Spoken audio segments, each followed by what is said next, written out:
Hello everyone, आप सभी का स्वागत है इस चैनल में।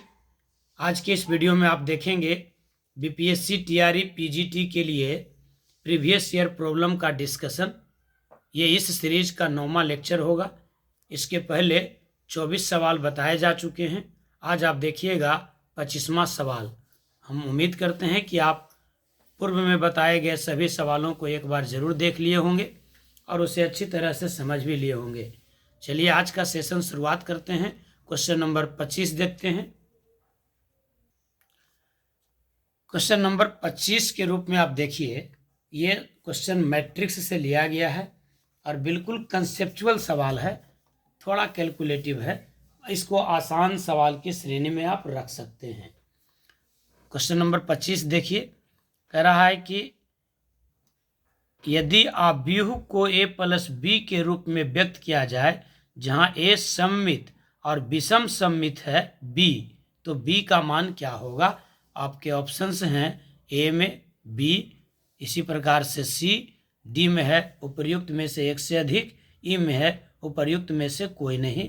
तो आप सवाल का स्क्रीनशॉट ले लीजिए, उसके बाद हम आंसर मैच कराएंगे, आंसर बताएंगे आपको क्या मिलेगा। आप पहले इसका क्वेश्चन को आप समझ लीजिए। क्वेश्चन कह रहा है कि कोई मैट्रिक्स है जिसको a प्लस बी के रूप में लिखा गया है जहां a सममित और b विषम सममित है। सममित का मतलब होता है सिमेट्रिक और b होता है स्क्यू सिमेट्रिक। सवाल कहता है कि b का वैल्यू क्या होगा, यानी इस मैट्रिक्स को a और b के जोड़ के रूप में लिखना है जिसमें b का मान पूछा जा रहा है। तो काफ़ी कंसेप्चुअल सवाल, बिल्कुल थ्योरी से रिलेटेड। देखिए इस सवाल के सॉल्यूशन को देखिए। अब इसको हम पेज पर बनाते हैं। सवाल आप देख लिए थे। एक मैट्रिक्स दिया हुआ था जिसके पहले रो के एलिमेंट हैं 5, 8, 6, दूसरे रो का एलिमेंट है 3, 2, 4 और तीसरे रो का एलिमेंट है 1, 7, 9। इसको a और b के जोड़ के रूप में लिखा गया है जिसमें a सिमेट्रिक है, b स्क्यू सिमेट्रिक है। तो b का वैल्यू निकालिए। थोड़ा सा हम पहले आपको बता देते हैं इसमें थ्योरी कि किसी भी स्क्वायर मैट्रिक्स के लिए half of a plus a का ट्रांसपोज ये होता है सिमेट्रिक। एकदम याद रखिएगा, किसी भी मैट्रिक्स के लिए half of a plus a का ट्रांसपोज सिमेट्रिक होगा, मैट्रिक्स स्क्वायर होनी चाहिए। और half of a minus a का ट्रांसपोज होता है अस्क्यू सिमेट्रिक। अस्क्यू सिमेट्रिक विषम सममित। और जब आप इस दोनों को जोड़ देते हैं, half of a plus a का transpose plus half of a minus a का ट्रांसपोज, तो देखिए आपको मिल जाएगा, हाफ कॉमन ले लीजिए तो a प्लस a का transpose plus a minus a का ट्रांसपोज, ये कट जाएगा, मिल जाएगा हाफ ऑफ 2a यानी a। इस सवाल का इससे कोई लेना देना नहीं है, बस ये हम आपको सिखा रहे हैं कि सवाल में नहीं भी कहता तब भी आपको ये बात समझना चाहिए था कि each and every matrix can be expressed as sum of two matrices out of which one of them is symmetric and other is a skew symmetric. प्रत्येक मैट्रिक्स ए के लिए जो स्क्वायर है उसको दो अलग अलग मैट्रिक्स के जोड़ के रूप में लिखा जा सकता है, जिसमें एक होगा सिमेट्रिक और दूसरा होगा स्क्यू सिमेट्रिक। सिमेट्रिक कौन होगा, तो half of A plus A का ट्रांसपोज, इसको याद रखना चाहिए। Half of A minus A का ट्रांसपोज ये हो जाएगा स्क्यू सिमेट्रिक। टीआरई 3 में हो सकता है कि डायरेक्ट थ्योरी पूछ दे कि किसी स्क्वायर मैट्रिक्स के लिए कौन सा मैट्रिक्स सिमेट्रिक होगा और कौन सा मैट्रिक्स अस्क्यू सिमेट्रिक होगा। तो half of A plus A का ट्रांसपोज ये हो जाएगा symmetric, half of A minus A का ट्रांसपोज अस्क्यू सिमेट्रिक। आपको निकालना है अस्क्यू सिमेट्रिक, यानी आंसर होगा half of A minus A का ट्रांसपोज। अब हम इसको कैलकुलेट कर लेते हैं। देखिए अब इस सवाल का सॉल्यूशन करते हैं। जो मैट्रिक्स दिया हुआ था उसको हम मान लेते हैं कि ये P है। मान लीजिए दिया हुआ मैट्रिक्स P है, तो P मैट्रिक्स था आपका 5, 8, 6, 3, 2, 4 और 1, 7, 9। तो हमको निकालना था इसको, ये लिखा गया था P is equals to A plus B, जहाँ B जो है वह स्क्यू सिमेट्रिक है और इसी B का हमको वैल्यू निकालना है। तो इस B का वैल्यू क्या हो जाएगा? B का वैल्यू हो जाएगा half of P minus P का ट्रांसपोज, यानी हो जाएगा half of P minus P का ट्रांसपोज। तो P मैट्रिक्स तो यही हो जाएगा 5 8 6 3 2 4 1 7 9। इसमें से घटा देंगे इसके ट्रांसपोज को, तो ट्रांसपोज का मतलब क्या हो जाएगा? ट्रांसपोज का मतलब होगा रो के एलिमेंट को कॉरस्पॉन्डिंग कॉलम में लिख देंगे। तो 5 8 6 R1 का एलिमेंट है, इसको लिख देंगे R2 में। 3 2 4 नहीं C1 में लिख देंगे। 3 2 4 R2 का एलिमेंट है, इसको आप लिख दीजिए C2 में। 1 7 9 R3 का एलिमेंट है, इसको लिख दीजिए आप C3 में। और ये एक ब्रैकेट लगा दिए अलग से, ये मैट्रिक्स नहीं है, हमको निकालना था P माइनस P का ट्रांसपोज, और उसके बाद उसमें स्केलर हाफ से मल्टीप्लाई करेंगे। ये हो जाएगा हाफ ऑफ 5 में से 5 घटाएंगे 0, 8 में से 3 घटाएंगे 5, 6 में से 1 घटाएंगे 5, फिर 3 में से घटाएंगे 8 तो -5, 2 में से 2 घटाएंगे 0, 4 में से 7 घटाएंगे -3, फिर 1 में से 6 घटाएंगे -5, 7 में से 4 घटाएंगे 3 और 9 में से 9 घटाएंगे 0।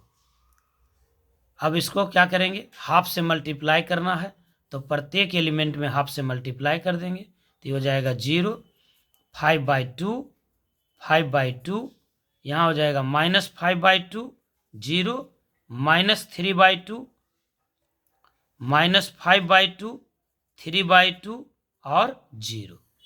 तो ये आपका ऑप्शन कौन था? 0, 5/2, 5/2, -5/2, 0, -3/2, -5/2, 3/2 और 0। ये आपका ऑप्शन था बी, ऑप्शन था बी। तो इसका राइट आंसर हो जाएगा बी। आपको यह भी ध्यान रखना चाहिए कि स्क्यू सिमेट्रिक मैट्रिक्स में प्रिंसिपल डायगोनल का एलिमेंट 0 होता है और प्रिंसिपल डायगोनल के ऊपर और नीचे का एलिमेंट सेम होता है, लेकिन ऑपोजिट साइन के साथ। देखिए आपका ऑप्शन यही था 0, 5/2, 5/2, -5/2, 0, -3/2, -5/2, 3/2 और 0। तो बी और सी में सावधानी से देखना था आंसर, तो हमको आंसर मिल गया बी। उम्मीद करते हैं कि ये सवाल आप अच्छे से सीख गए होंगे। चलिए अगले सवाल की ओर चलते हैं।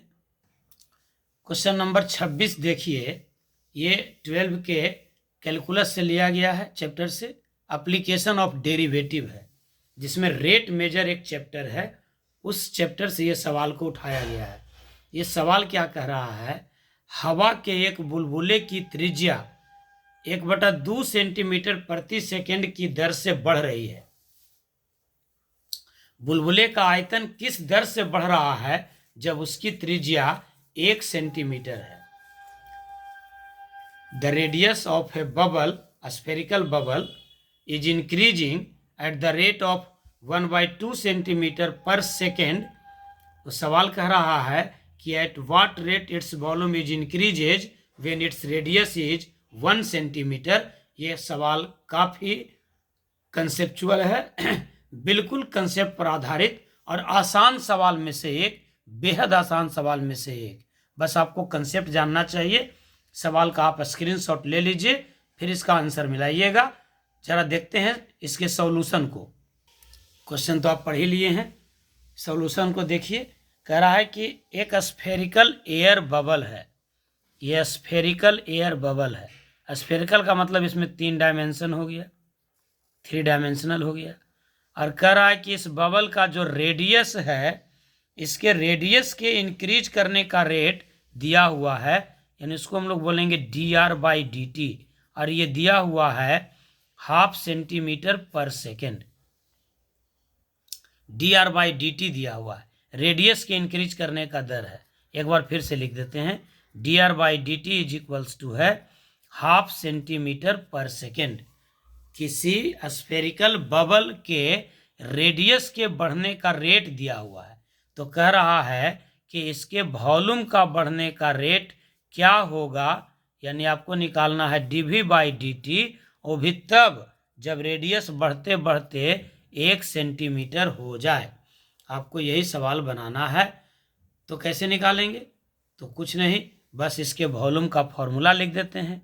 तो स्फीयर का वॉल्यूम होता है 4/3 पाई आर क्यूब।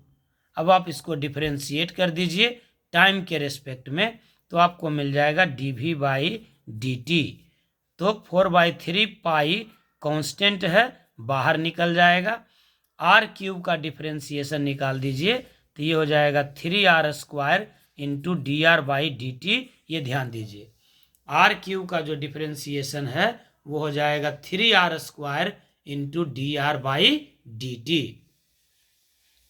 अब ये 3 से 3 कट गया, तो आपको मिल गया dv/dt is equals to 4 pi r² into dr/dt। यही आपको निकालना था, लेकिन इसमें आपको रेडियस का वैल्यू पुट करना है 1। जब रेडियस 1 हो जाए तो इसका वैल्यू क्या मिल जाएगा? तो dv/dt बराबर होगा 4 इंटू पाई इंटू r² का वैल्यू 1 और dr/dt का वैल्यू 1/2, यानी dv/dt बराबर हो जाएगा, ये देखिए 2 से 2 4 कट जाएगा, मिल जाएगा 2 पाई, वॉल्यूम है इसका मतलब सेंटीमीटर क्यूब पर सेकेंड, 2 पाई क्यूबिक सेंटीमीटर पर सेकेंड। ये आंसर आपका था बी, 2 पाई क्यूबिक सेंटीमीटर पर सेकेंड, यही इसका आंसर हो गया। उम्मीद है कि ये सवाल आप अच्छे से समझ गए होंगे। चलिए क्वेश्चन नंबर 27 की ओर चलते हैं। क्वेश्चन नंबर 27, ये भी आपके 12 के सिलेबस कैलकुलस से है। उसी में एप्लीकेशन ऑफ डेरिवेटिव का एक और चैप्टर है टेंजेंट एंड नॉर्मल, उसी से ये सवाल उठाया गया है और ये भी बिल्कुल आसान सवाल है। ये देखा जा रहा है कि 12 के जो सवाल हैं वो मैक्सिमम कंसेप्चुअल है, 11th वाले सवाल जो है वो कैलकुलेटिव है, इसलिए उसमें ज़्यादा समय लगता है। ये एकदम छोटा छोटा सवाल, बहुत आसान सवाल, अगर आप कंसेप्ट जानते हैं तुरंत बन जाएगा। क्वेश्चन कह रहा है कि कोई कर्व है जिसका इक्वेशन दिया हुआ है y बराबर 2x² प्लस 3 sin x, और कह रहा है कि x बराबर 0 पर अभिलंब की प्रवणता क्या है। यानी आपको निकालना है स्लोप ऑफ नॉर्मल, अभिलंब मतलब होता है नॉर्मल, यानी आपको फाइंड करना है स्लोप ऑफ नॉर्मल, वो भी तब जब x बराबर 0 हो जाए, यानी एट x बराबर 0, स्लोप ऑफ नॉर्मल। तो आपको जानना चाहिए कि स्लोप ऑफ नॉर्मल कैसे निकालते हैं। तो आप जानते हैं कि टेंजेंट और नॉर्मल एक दूसरे के परपेंडिकुलर होता है, और जब दो लाइन एक दूसरे के परपेंडिकुलर होता है तो उन दोनों के स्लोप का प्रोडक्ट -1 हो जाता है, यानी स्लोप ऑफ टेंजेंट गुने स्लोप ऑफ नॉर्मल बराबर होगा -1, अर्थात स्लोप ऑफ नॉर्मल होगा -1 बटा स्लोप ऑफ टेंजेंट, -1 बटा स्लोप ऑफ टेंजेंट। और टेंजेंट का स्लोप क्या होता है? तो स्लोप ऑफ टेंजेंट होता है dy/dx एट ए पॉइंट, पॉइंट के वैल्यू पर dy/dx मिल जाता है, dy/dx हो जाएगा slope of tangent. Slope of tangent जब निकालेंगे तो वो मिल जाएगा dy/dx एट ए पॉइंट। अब आप पहले कर्व के इक्वेशन को लिखिए। कर्व दिया हुआ है y बराबर 2x² प्लस 3 sin x। पहले निकाल लेते हैं dy/dx, तो dy/dx हो जाएगा आपका 2 2 जा 4x, 2 बाहर निकलेगा, x² का 2x प्लस 3 और साइन x का डेरिवेटिव हो जाएगा cos x। ये हो गया dy/dx। अब यहाँ पर हम निकालेंगे स्लोप ऑफ टेंजेंट, तो स्लोप ऑफ टेंजेंट बराबर होगा dy/dx एट x बराबर 0, ये सवाल में कह रहा था x बराबर 0 पर, यानी dy/dx में जहाँ जहाँ x है वहाँ वहाँ रख देंगे 0, तो 4 into 0 plus 3 into cos 0, cos 0 का वैल्यू होता है 1, तो ये हो जाएगा आपको 0 प्लस 3 इंटू 1 यानी 3, यानी ये मिल गया स्लोप ऑफ टेंजेंट 3। अगर सवाल में पूछता स्लोप ऑफ टेंजेंट क्या होगा तो ये 3 हो जाएगा, लेकिन पूछा जा रहा है स्लोप ऑफ नॉर्मल, तो ये हो जाएगा आपको -1 बटा स्लोप ऑफ टेंजेंट, यानी आंसर हो जाएगा -1 बटा 3। ये आपका आंसर हो गया। जो आपका ऑप्शन दिया हुआ था वो था option b, minus slope of ये -1 बटा स्लोप ऑफ टेंजेंट, आंसर हो गया -1/3। तो इस सवाल को हम एक बार फिर से बता देते हैं कि वेनेवर जब कभी भी आपको टेंजेंट या नॉर्मल का स्लोप निकालना हो तो पहले आप टेंजेंट का ही स्लोप निकालेंगे, और टेंजेंट के स्लोप का मतलब होगा dy/dx एट ए पॉइंट, और नॉर्मल का स्लोप होगा -1 बटा स्लोप ऑफ टेंजेंट। थोड़ा सा और बता देते हैं, हो सकता है TRE 3 में इक्वेशन ऑफ टेंजेंट पूछ दे, तो इक्वेशन ऑफ टेंजेंट जब निकालना रहेगा तो फॉर्मूला हो जाएगा y माइनस y1 बराबर slope of tangent into x minus x1। और अगर इक्वेशन ऑफ नॉर्मल पूछ दिया तो नॉर्मल का भी इक्वेशन याद रख लीजिए, ये हो जाएगा y माइनस y1 बराबर slope of normal into x minus x1। उम्मीद है कि ये सवाल भी आप सीख गए होंगे। वीडियो को लाइक वगैरह करते रहिए और अच्छा कमेंट भी लिखते रहिए, ताकि हम लोग को एनर्जी मिलता रहे कि वीडियो बना रहे हैं तो किसी को तो फायदा हो रहा है। ज़्यादा से ज़्यादा लोगों में इसे शेयर भी कीजिए। चलिए अगले सवाल की ओर चलते हैं। क्वेश्चन नंबर 28 देखिए। क्वेश्चन कह रहा है कि फलन f(x) बराबर मॉड cos x, और 4 आपको ऑप्शन दिया हुआ है, इसमें क्या होगा। तो इस टाइप के सवाल को हम ऐसे ही बना लेंगे। f(x) बराबर मॉड cos x है, तो f(x) बराबर मॉड cos x के बारे में जरा आप समझ लीजिए, उसके बाद हम इसके ऑप्शन पर विचार करते हैं। f(x) बराबर दिया हुआ है mod of cos x, f(x) बराबर मॉड ऑफ cos x। तो पहले आप cos x के ग्राफ को जरा देखिए। cos x का जो ग्राफ है वो आपको 1 से शुरुआत होता है, इस प्रकार से, और इधर भी इसी प्रकार से बढ़ते जाएगा। ये पीरियोडिक फंक्शन है। ये हो गया cos x का ग्राफ। जब मॉड cos x लेंगे तो मॉड के ग्राफ में क्या होगा कि ये जो आप देख रहे हैं x एक्सिस के नीचे ये ग्राफ चला जाएगा ऊपर में, ये ग्राफ चला जाएगा ऊपर में, इस प्रकार से ग्राफ चला जाएगा। चूँकि मॉड का वैल्यू कभी निगेटिव नहीं होता है, तो ये सब नेगेटिव वाला जो पोर्शन है ये ग्राफ आपको ऊपर में चला जाएगा। यानी मॉड ऑफ cos x के बारे में देखेंगे तो मॉड ऑफ cos x का जो ग्राफ होगा वो आपको इस स्तर से होगा। मॉड ऑफ cos x का ग्राफ इस प्रकार से होगा। ये हो जाएगा आपका मॉड ऑफ cos x का ग्राफ। इधर भी आपको इसी प्रकार से होगा। ये हो जाएगा आपका मॉड ऑफ cos x का ग्राफ। ये ग्राफ ऊपर वाला ग्राफ था cos x का, ये हो जाएगा f(x) बराबर मॉड ऑफ cos x। अब आइए इसके रिजल्ट पर। रिजल्ट में सवाल में देखें कि दो तरह के ऑप्शन पर बात की जा रही है, एक है कंटिन्यूटी पर और एक है डिफरेंशिएबिलिटी पर। कंटिन्यूटी पर और एक है डिफरेंशिएबिलिटी पर। अब ग्राफ के माध्यम से इस दोनों बात को अच्छे से समझिए, क्योंकि इस पर TRE 3 में भी सवाल आने की संभावना है। तो आप पहले देखिए कंटिन्यूटी का। कंटिन्यूटी का मतलब होता है कि कोई भी फंक्शन कंटिन्यूअस तब होगा जब उसके ग्राफ में किसी भी पॉइंट पर कोई टूटा हुआ पोर्शन न मिले। आप देख रहे हैं कि इस मॉड ऑफ cos x का जो ग्राफ है इसमें किसी भी बिंदु पर ग्राफ टूटा हुआ नहीं है, किसी भी ग्राफ पर टूटा हुआ नहीं है, किसी भी पॉइंट पर। तो अगर किसी फंक्शन का ग्राफ उसके पूरे डोमेन में किसी पॉइंट पर नहीं टूटता है तो इस बात का ये अर्थ होता है कि वो हर जगह कंटिन्यूअस होगा। इसका मतलब इस सवाल में कंटिन्यूटी के लिए हम सारांश दे दिए, रिजल्ट दे दिए कि कंटिन्यूअस है for all x belongs to real number. यानी हर जगह पर ये कंटिन्यूअस है। एफ एक्स बराबर मॉड ऑफ कॉस एक्स हर जगह पर कंटिन्यूअस है, इस पर जवाब ढूंढने की आवश्यकता नहीं है। अब आइए डिफरेंशिएबिलिटी पर। तो आपको ध्यान देना होगा कि ग्राफ में जिस पॉइंट पर कॉर्नर मिल जाएगा वहां पर कोई फंक्शन डिफरेंशिएबल नहीं होगा।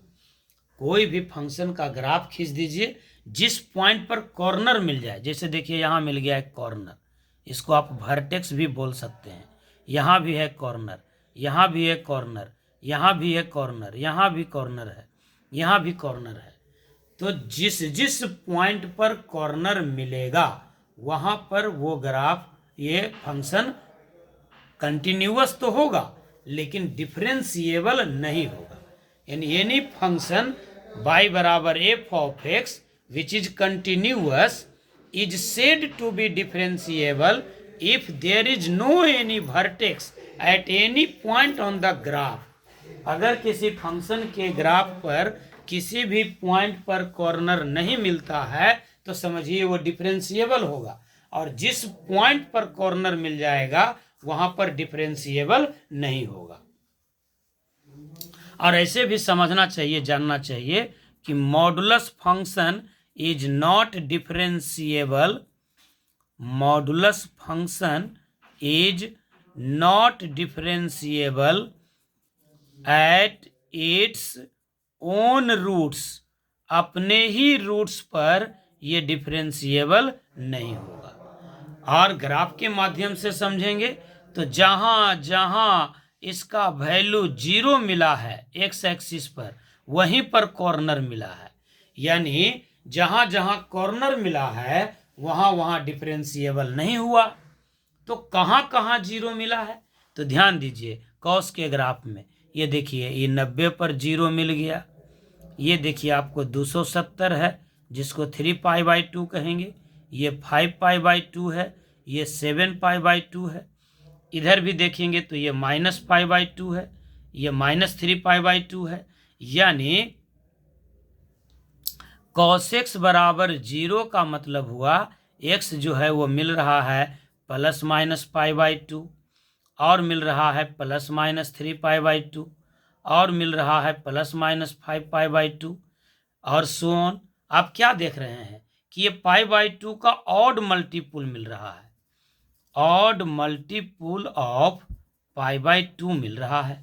यानी कॉस थीटा बराबर 0 का मतलब ही होता है कि थीटा जो है वो ऑड मल्टीपुल ऑफ π/2 है। यानी जब जब एंगल π/2 का ऑड मल्टीपुल मिलेगा तब तब कॉस थीटा का मान 0 होगा, और जब जब कॉस थीटा का मान 0 होगा तो ये फंक्शन वहां पर डिफरेंशिएबल नहीं होगा।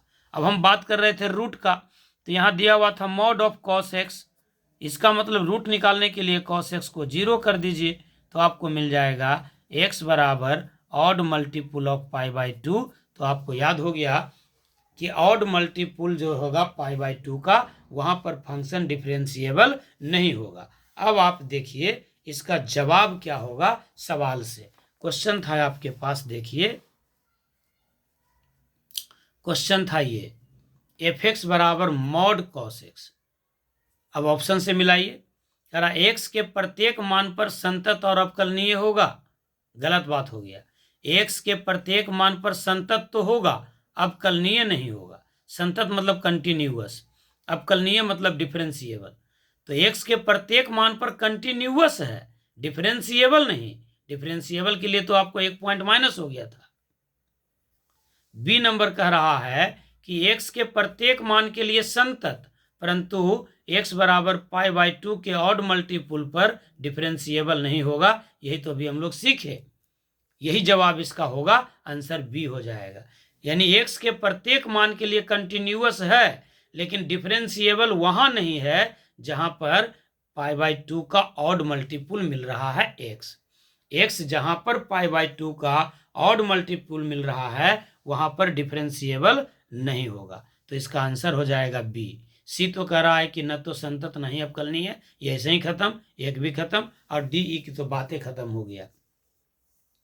तो ये एक बेहतरीन सवाल था इसको आप अच्छे सवाल की श्रेणी में रख सकते हैं, जहां आपको जानना चाहिए कंटिन्यूटी और डिफरेंशिएबिलिटी के बारे में प्रत्येक बात को। तो हम उम्मीद करते हैं कि ये सवाल काफ़ी अच्छे से सीख गए होंगे। आपको हम बताएंगे जब TRE 2.0 का जो सवाल आया था उसके डिस्कशन को, तो वहाँ भी इस सवाल को पूछा गया, लेकिन वहाँ cos x के जगह पर tan x कर दिया गया है, इसलिए ये सवाल एकदम हॉट लिस्ट में है। फिर इस पे पूछे जाने की संभावना है, हो सकता है इस बार साइन पूछ दे या कुछ और दूसरा फंक्शन पूछ दे। तो इसके ये छोबो sine cos tan cot sec और कॉसेक के रिजल्ट को आप याद कर लेंगे कंटिन्यूटी और डिफरेंशिएबिलिटी पर। यदि आपको लगता है कि इस पर हमको कोई एक फंक्शन कोई एक लेक्चर दे दीजिए तो आप कमेंट में लिखिएगा, हम जरूर इस पर कंटिन्यूटी और डिफरेंशिएबिलिटी पर हाफ एन आवर का एक लेक्चर दे देंगे, जहां से कंटिन्यूटी और डिफरेंशिएबिलिटी का कोई सवाल नहीं छूटेगा। या आप देख सकते हैं इस चैनल पर प्लेलिस्ट में जाइएगा, प्लेलिस्ट में कंटिन्यूटी का और डिफरेंशिएबिलिटी का ढेर सारा वीडियो बना हुआ है। कंटिन्यूटी का लेक्चर 1 आप देखिएगा तो आपका सारा कंसेप्ट क्लियर हो जाएगा। हम उम्मीद करते हैं कि आप जरूर कंटिन्यूटी के उस लेक्चर को देखेंगे। प्लेलिस्ट में जाएंगे, वहाँ कंटिन्यूटी लिखा हुआ है, वहाँ का लेक्चर 1 देख लीजिएगा, सब कंटिन्यूटी का थ्योरी क्लियर हो जाएगा। चलिए इसी बात पर इस वीडियो को समाप्त करते हैं। बहुत बहुत धन्यवाद आप सभी का। चैनल को सब्सक्राइब जरूर कर लीजिए, वीडियो को भी लाइक कीजिए और दूसरों में से ज़्यादा शेयर करने का प्रयास कीजिए।